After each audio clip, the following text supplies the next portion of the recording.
Il était une fois, dans une petite ville où le vent sifflait toujours un peu plus fort en hiver, une femme nommée Claire. Claire était une institutrice dévouée, aimée de tous ses élèves.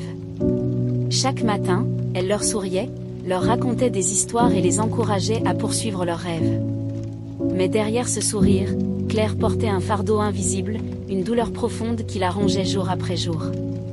Il y a plusieurs années, Claire avait un fils, Thomas. C'était un garçon curieux et plein de vie, qui aimait explorer les bois derrière leur maison, construire des cabanes et jouer avec les feuilles tombées à l'automne. Pour Claire, Thomas était tout. Ils vivaient ensemble dans une petite maison en bordure de la ville, entourés de souvenirs heureux, de rires, et de promesses d'un avenir radieux. Mais un jour d'hiver, alors que le vent soufflait plus fort que d'habitude, Thomas tomba gravement malade.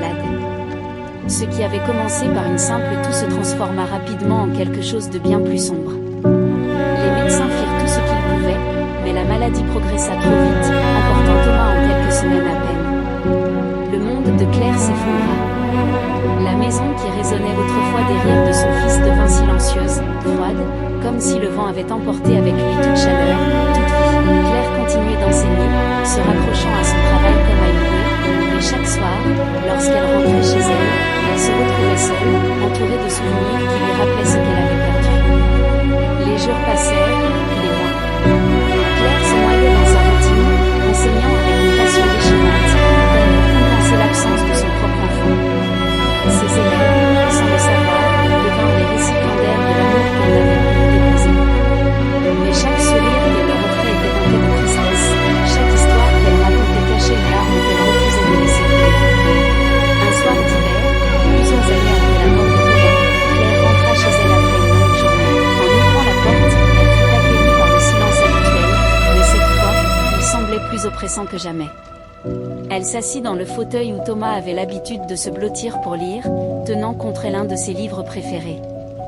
Les pages étaient usées, marquées des petits doigts qui les avaient tournées tant de fois. Elle resta là, immobile, le regard perdu dans les souvenirs. Le poids de sa solitude se fit soudain insupportable, comme si toutes les années de douleur qu'elle avait enfouies en elle refaisaient surface d'un coup. Elle sentit son cœur se serrer, ses yeux s'embuer, et pour la première fois depuis la perte de Thomas, elle laissa échapper un sanglot. Les larmes coulaient silencieusement sur ses joues, comme si elles avaient attendu ce moment pour se réveiller.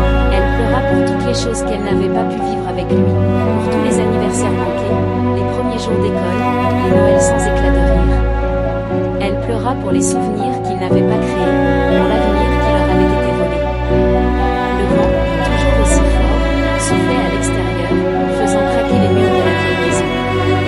Mais cette nuit-là, il apportait aussi quelque chose de plus doux, comme un murmure. Claire, les yeux fermés, put entendre la voix de Thomas, légère comme un souffle, disant qu'il était là, qu'il ne l'avait jamais quitté. Ce fut une longue nuit pour Claire, une nuit de larmes, mais aussi de réconfort. Lorsqu'elle se réveilla le lendemain matin, épuisée mais apaisée, elle sentit pour la première fois depuis longtemps un étrange sentiment. Elle savait que Thomas serait toujours avec elle, dans chaque souffle du vent, dans chaque feuille qui tombait des arbres, et dans chaque sourire qu'elle enverrait à ses élèves. Elle se leva, prête à affronter un nouveau jour, avec le cœur un peu plus léger, sachant que l'amour qu'elle portait en elle ne disparaîtrait jamais, même si la vie lui avait pris ce qu'elle avait de plus précieux.